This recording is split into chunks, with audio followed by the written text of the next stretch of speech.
today's episode, I'm going to talk all about body composition, and I want to talk about why some people have trouble losing weight on keto and carnivore and get into stalling or weight gain on carnivore and on keto, and why that can happen, and the importance of body scanning and doing body scans to actually know and learn what your body composition is. Because so many of us really just rely on the scale and weighing ourselves, and we have a fixed number set in our minds of what weight we want to be. And sometimes someone can actually weigh less but have a worse body composition than someone who weighs more but has a better body composition. That actually happens a lot more often, a lot more frequently than people realize. So knowing your exact body composition is really important. And what we can do is get body scans done. So I recently had my body scan done. My most recent one I had done last month, and the one I had done before that was 2 years ago. So just a little over 2 years ago, 2 years and 2 months ago. And at the time I had been doing keto for close to 4 years. And in that time, I lost a lot of weight, but I wanted to know what I had lost in terms of body fat. And I actually got my body fat down from close to 40% body fat down to 34%. But I was excited to have gotten it down from close to 40 to 34, but 34 still physiologically is in the obese category. So I wanted to get it down to somewhere closer to the fitness category, which is somewhere between 20 to 22%. In that range, you can look up actually the body fat percentages and see what different body fat percentages equate to. They have tables and they can show you. So there's sort of the athletic level of body fat, which is the lowest possible, and then you have the fitness category, and then you have sort of average category, and then overweight, and then obese. And 34 was still in that physiologically obese. So it just meant that my body had a lot more fat on it, and I needed to gain more muscle and lean mass and gain also bone density as well. So about 2 years ago, I was still doing keto. I was really happy with the results that I was getting so far, but I really wanted to accelerate things and get down to much closer to 20 to 22%. So I started doing more of a meat-based keto. I quit sweeteners. I stopped making like keto treats and things. I started just having a lot more just meat-centric plates with a small amount of, mostly the green vegetables, the lowest starch ones, a lot of fermented vegetables, mostly just like meats and salads and occasional treats. So the treat that I would have was usually 100% dark chocolate, but I had quit all sweeteners, removed all the nut milks, which I was having quite a bit of, all those keto treats that you make with almond flour and cashews and nuts and those kinds of things, and nut butters. So I cut those out and really wanted to accelerate. So about a year and a half ago, I then went to carnivore. So I removed all of the plants and all the salads, the vegetables, and those kinds of things, and just focused on really eating a lot of meat because I wanted to significantly change my body composition. So I had my body scan done, and that was last month. And the results were really exciting. I had wanted to get to about 22% body fat, and I got down to 21% body fat. So I was really, really excited about that. And that was the percentage that I got on my recent results. I also gained 8 pounds of lean muscle in that time. So my overall body weight didn't change all that much in those last 2 years, but my body fat went from 34% to 21%, and I gained 8 pounds of lean mass. So that's without doing any exercise. I've been mostly in school and studying for the past couple of years, so I've been really, really sedentary and not doing regular workouts, intense workouts, working out on a regular basis at all. So I managed to gain 8 pounds of lean mass and lose, it was just under 20 pounds total of fat, even though my body weight itself didn't really change that much. I went down by about 10 pounds. So even if your weight is creeping up and you're doing a meat-based approach, or you're doing, carnivore and you see the scale going up, it doesn't mean that's a bad thing. If you're like me and you've restricted meat for a really long time, like I did, you are going to be putting back on lean mass. You're going to be putting back on bone, and bone is mineralized protein. So a lot of our bone is actually made out of protein. And so a lot of times people see the scale go up and they freak out and think, this isn't working for me. But really, you're getting closer to your goals because you are gaining more lean mass and you're burning more fat, and you're changing the inner composition of your body towards more lean mass, stronger bones. And if you also incorporate exercise into that, you're going to get even better results. I didn't, because I was studying, and I'm only now starting to get back into more of a routine of doing movement and doing morning exercise of a power flow yoga with some body weight exercise that I do, which is sort of resistant exercise to my body. But in the last 2 years, I really have barely done any exercise at all. I mean, sometimes I wasn't even walking much at all because I was just studying at my desk all day. And, I've really just been focused on doing this carnivore approach, meat-based approach, and getting my body fat down so successfully in that time, just over 2 years, being able to get it down from first 40% to 34% on keto, and then going with a higher protein approach, a more meat-based approach about 2 years ago, now getting it from 34% down to 21%. So it's been really, really encouraging, and I highly recommend that you get body scanning done. You can search body scan near me, and you will find, you'll be able to find a place that does body scanning for you, and you can find out what your exact body composition is, your bone mass, your lean mass. It provides so much information. So you can see here is my body fat right there, which is the 21. And what's really cool about this too is it also tells you what your lean mass is. So my lean mass is about 42 kilograms. So times that by 2.2, it's about somewhere between upper 80s, close to 90 pounds of lean muscle. And so based on that, you then can find out what your resting metabolic rate is. And that's really interesting too, because you can find out what your body burns on a daily basis if you do no movement at all, if you do some movement, and you can figure out what your kind of metabolic rate is. And, that can also help you with your goals. So you can know, where you want to sort of ballpark your calories are if your goals are to lower your body fat percentage. I didn't really focus on that a whole lot. I have to say I really didn't focus on calories much at all. I didn't really track much. I just ate when I was hungry, ate a lot of satisfying meals with meat. I do a lot of my chicken liver, turkey liver pate, and a lot of pate. A lot of the proteins that I really like are beef, a lot of beef burgers, steak here and there, a lot of roasts because roasts are really affordable, and I just put them in my slow cooker and I do all kinds of delicious roasts in there, chuck roast, ossobuco, beef cheeks, and I really, really like putting those inexpensive cuts of meat in the slow cooker and just having them break down slowly for 12 to 16 hours. I really like doing meats like that.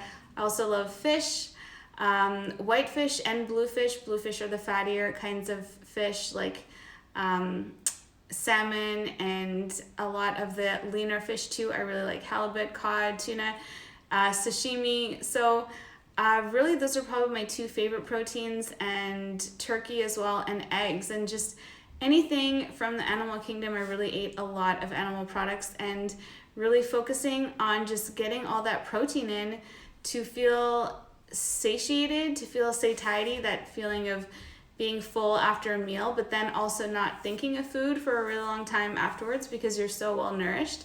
And beef is one of the most nutritious foods that you can eat. So is liver. That's why I make the chicken or turkey liver pate all the time and share my recipe all the time. It's at ketogenicgirl.com, by the way, if you want to go check that out. So I'm really, really happy with the results of my recent body scan. Like I said, you can find out your actual body fat percentage. You can find out what your actual lean mass is. You can find out what your bone density is. Mine was above average. So really, really strong bones. And that's all been coming from just putting an emphasis on eating a meat-based, high protein approach and really controlling the carbs, keeping carbs next to zero. Now, does that mean you can never, ever, ever have a treat? No, I mean, we have to be able to have some balance in life too. And, I really like Pareto's law, the Pareto 80-20 principle. I've heard Dr. Ted Naiman talk about this too. 80% of the time you want to really be strong with your consumption, with what you're eating, with your goals, and you have to also be able to indulge in things. So I like to have some 100% dark chocolate here and there for a treat, or some nice hard cheeses or heavy whipped cream. Those are my cheats and treats that I like to have. They're not really cheats, but they are treats that I like to have, and have those once or twice a week, maybe on the weekend. Because you can't be 100% strict all the time. You can't be 100% perfect all the time. You have to be able to have some kinds of, extra little pleasures or things that you're going to enjoy. For some people that might be a glass of wine, or, whatever it is that works for you, having it like vodka soda, some kind of drink or something like that. It all depends on you and what is the thing for you that is relaxing. So I really think that, having an 80-20 approach is important, and just making sure that most of the time, my approach is probably more like 95-5 or 90-10. I've been really, really strict, but now that I've reached my goals, I feel like I'm more comfortable with being a little more lenient on it, because I've gotten to my goal, which is, 21%. I surpassed my goal of 22% body fat. So now I feel like I can, get more into a maintenance mode now. And so that means being able to, incorporate other foods and more variety in there as well. So I'm happy to take some questions. I see there's been a couple there, and I'd love to answer them. So there's one here, Christiane Rice. Hi, as someone who started Carnivore 2 weeks ago and is still relearning hunger signals, are hunger pangs the only hunger signals to wait for, or are there other signals? So I love this topic. I really had to relearn intuitive and instinctive eating and hunger, and it took a while for me to be able to relearn that.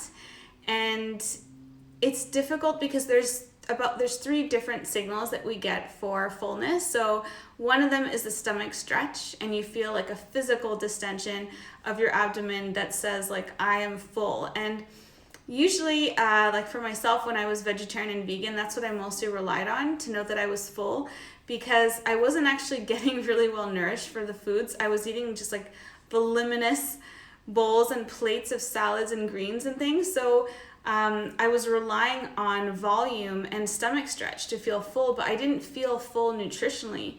And that's why an hour or two later, I was like getting a latte or getting some kind of snack or treat, because I still felt hungry. I was still preoccupied with food and feeling hungry because I still had a physiological hunger.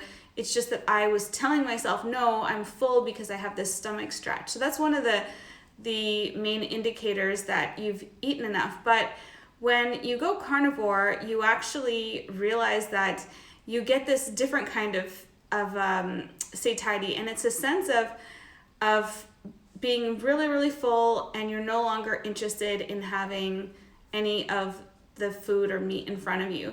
Now, when it comes to identifying hunger, a lot of people feel it as, I know for myself, like I'll be working and then I start to get interrupted by thoughts of food. So I'm really engaged in a project that I'm enjoying, and I start to think like, oh, wouldn't it be nice to have this, or that burger last night was really good. So I start to get little like thoughts that I might be hungry, and it's when my focus is being interrupted, by this sense of focusing on food.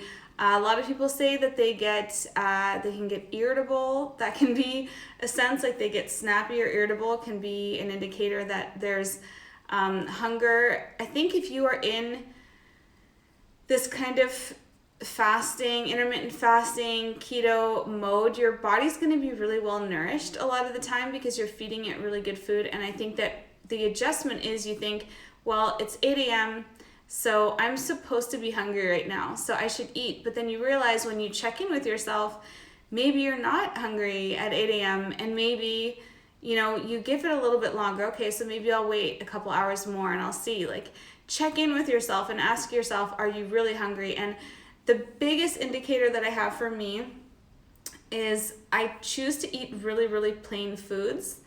And that's what helps me to really reconnect with my hunger signal. So, a slice of pizza can be appetizing, or a muffin can be appetizing any time of the day. It doesn't matter if you're hungry or not. But if you have really, really plain food, so like just a plain, piece of meat that doesn't really have a lot of seasoning on it, just some plain fish, steak with not a lot of like butter or sauce on it, or some roast beef or something. If those things, like just really plain foods without a lot of seasoning, are appealing, then you probably are hungry. So I usually can tell I'll get hungry and I'll be making like a batch of my chicken liver pate, and liver's, it's not the most appealing thing. Like when you grow up with organ meats being kind of this foreign thing, and I can tell like I'm hungry because liver tastes absolutely divine when I'm frying them up and frying up the turkey or chicken livers. So if you keep your food plain and you don't over sauce it, don't over season it, all this stuff, then it'll help you to know when you're actually hungry or not, because you're just really relying on is that food appealing to me or not? And over time, you'll probably find you'll get to connect with it more and more. Sophia asks, what foods are you going to be eating for maintenance? So I've been at my goal weight for a while now. I did my body composition scan because I wanted to confirm that I was where I thought I was, which is at the 21% body fat. My maintenance is going to look very similar to what I've been doing, which is just high protein, keto with next to no carb. But I do think that I might start adding in maybe some more fermented sauerkraut here and there. I might just add in a little bit of dairy. I'm really happy with the way that I'm eating right now. So maybe just adding a little, more butter to my steak, having dessert more often, like heavy cream or cheeses and those kinds of things. But I don't really feel like I'm going to be changing a whole lot. What I'm doing is really working for me. It's been working, and I want to keep adding to my lean mass and bones and muscle because now I've started working out too. So I think it's not going to look a whole lot different, but we'll see. We'll see how it goes. You can stay tuned and see if you're interested to see what I'm playing around with. But for the most part, I've really been enjoying, keto carnivore, and I plan to continue being, high protein and meat based, because it's, for now, it's working for me. If it's not working for me, then, I might change it and do something different in the future. Hi, Robin. Nice to see you here. How are you? Walker Cal, true. Great ideas. Thank you. Keto with MJ. Is it okay if I still have my electrolytes, the one with stevia, while I'm on carnivore? I can't do the salt with water. Yeah, absolutely. I mean, if you don't like drinking salted water, I would say just add salt to your foods. You don't have to drink salty water if you don't like it. For me, I don't think that stevia is damaging per se, although there are some arguments against it with regards to the insulin it can trigger. But for me personally, when I have sweet tastes and things, it just makes me want more and more of it. So I know you have to know yourself. Like, I know that I can't have sweetener, because if I do, then I just start obsessing about foods that taste sweet. So it's easier for me to just abstain from having sweet tastes, which is why I like 100% dark chocolate. It's so bitter. I can have it as a treat once in a while, say like on the weekend after dinner, or having heavy cream or cheese. And even dairy has lactose, it has milk sugars in it, but it's just a little bit, and it's not so sweet that I then start craving and wanting. So if I had a drink with stevia in it, I would want to have like 4 or 5 a day.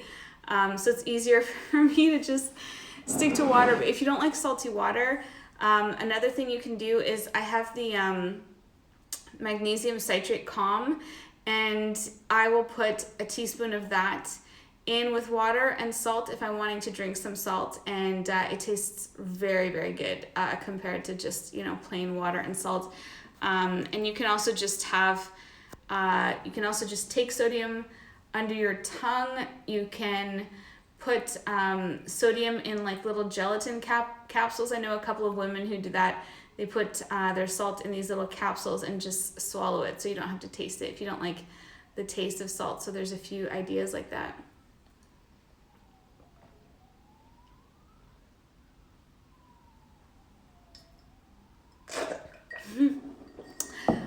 Marilyn Inch, another Canadian here.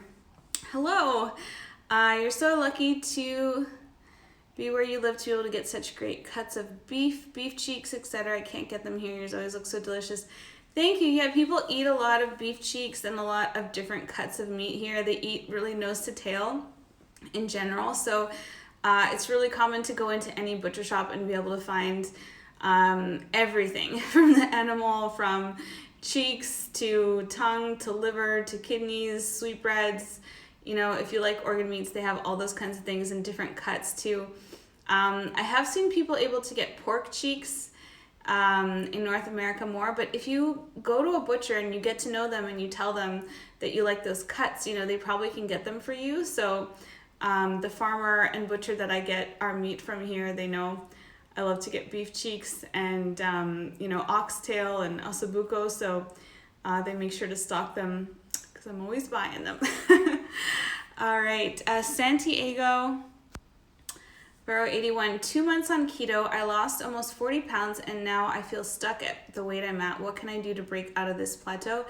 Could it be the dairy, cheese, and sour cream? Any pointers that may help? Yes, so if you're at a plateau, the two things that are blocks for most people are dairy and nuts. So those two things are the biggest stalls for people.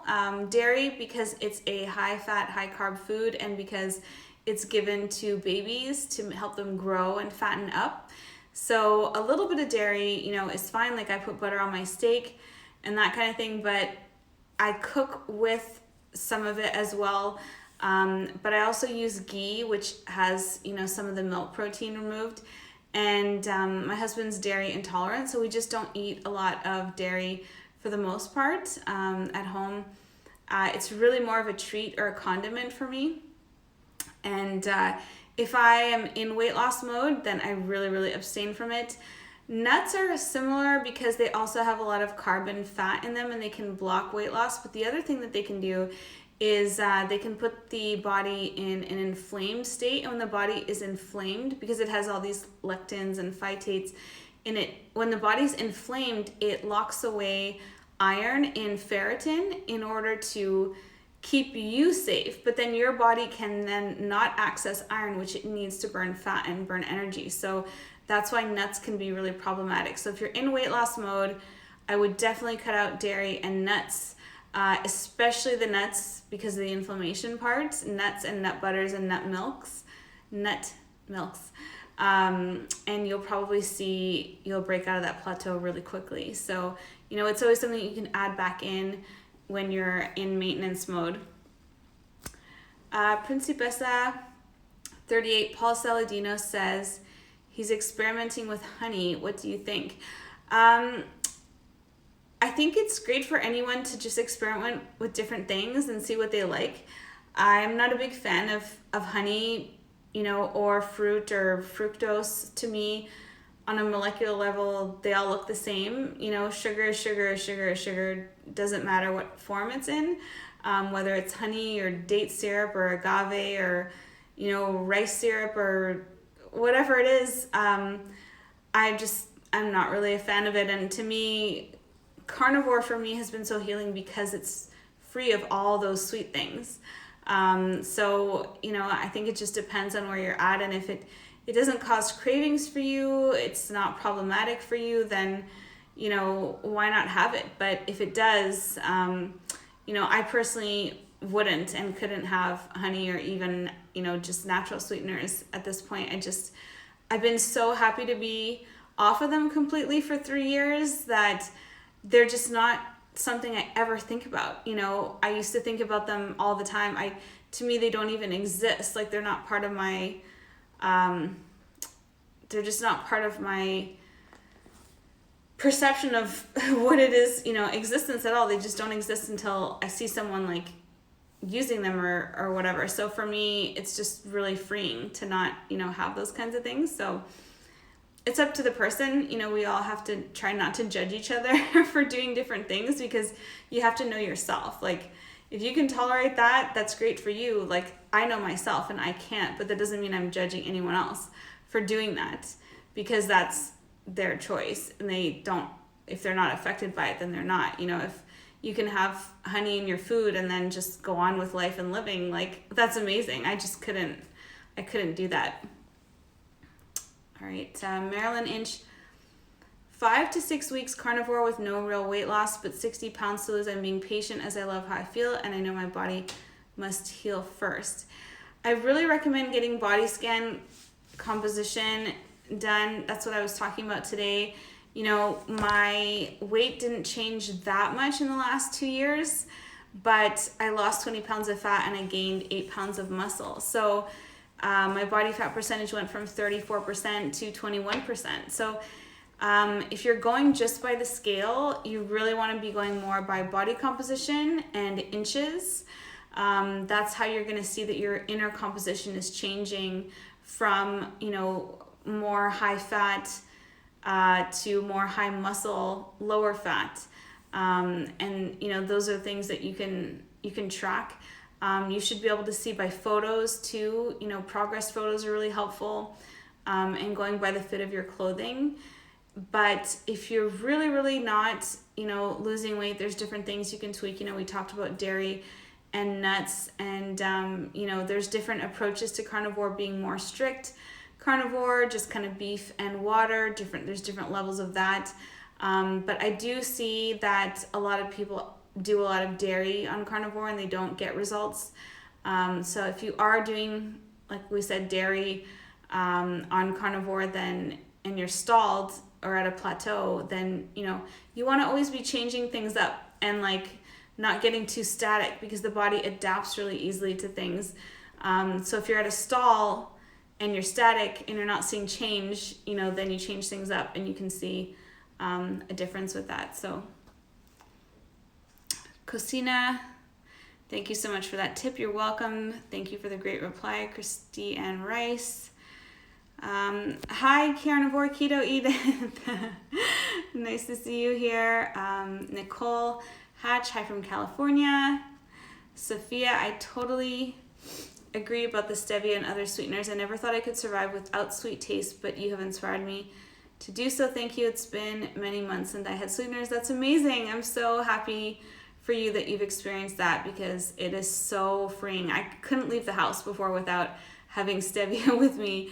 And I really haven't even thought about stevia in 3 years or any of those kinds of sweeteners. So, once you get it out of your life, the first 3 days are the hardest. And then after a while, it just becomes normal life. Like, you just don't think about it anymore.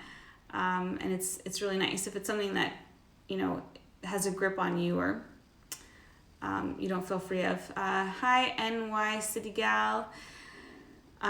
Freckle D Dana, hey, I am having so much bruising on my legs. I always have. I'm just curious if you have vitamin C recommendation, supplement, or best foods to eat for vitamin C.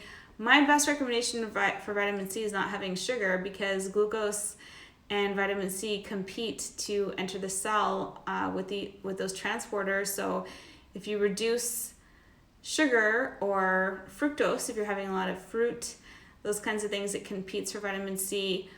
For me, I really focus on the master antioxidant, which is glutathione, and you get that from having a lot of protein and having, a lot of protein-rich foods and foods with a lot of collagen, gelatin, those kinds of things. So, that to me is the master antioxidant. That's the one that I focus on. I don't really focus so much on vitamin C. So, you could also probably ask a doctor about that too, or one of the low carb doctors in our space. They might have a better recommendation for you on that. But bruising can be related to other things, not just vitamin C. Santiago Vero, awesome, thanks. Sophia, Paul Saladino is a highly active male with no food addictions. I can't have honey either. Yeah, so I was doing a podcast episode the other day with Craig Emmerich, and we were talking a little bit about Paul's approach, and I love Paul, I love the work he's doing, I really respect him, but he's never been an overweight person or like an overweight female or someone with food addiction. So it's just a totally different approach, so that's not a negative in any way. It's just, his approach is probably more suited for someone who's naturally athletic and lean like he is, as opposed to, if you're someone who's had food addiction, you're coming from food and sugar addiction, you're coming from being overweight and regaining control over food and not using food as a coping mechanism and all these things. So, it's all about where you're coming from in your personal health journey. So, that's why honey could be great for someone like him, perhaps, or other, highly active males who are built, and do a lot of exercise. Like, I don't do a lot of exercise, I'm sedentary a lot of the time. I have started working out again in the mornings, but other than that, I'm sitting at my desk, a lot of the time, working there, writing there, or doing videos like this. I'm not like moving around all the time, like some people are. So that's another reason why.